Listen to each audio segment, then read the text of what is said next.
this is not just a way to drink tea.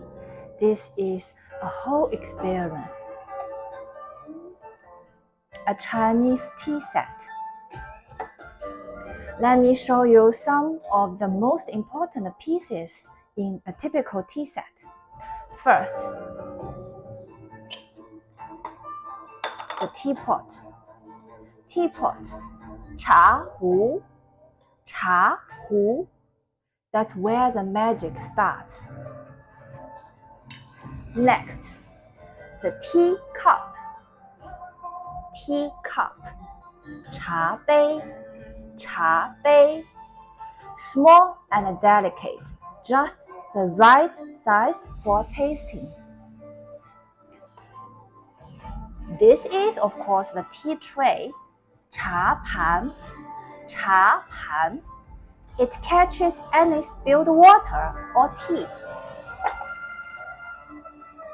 The tea scoop, 茶则, 茶则, used to measure and move the dry tea leaves. And this is a special part. The fairness pitcher, 公道杯, 公道杯. It helps make sure everyone's tea is equal in flavor.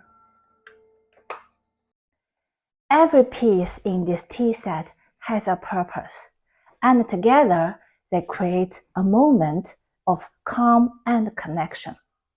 Can't wait for Chinese tea? Let's start.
Chinese tea culture is full of beautiful details. Through language, we get to understand the meaning behind them. Next video, I'm going to show the tea knowledge in a nutshell. Do you want to miss it? No, definitely not. So, subscribe now and see you next time.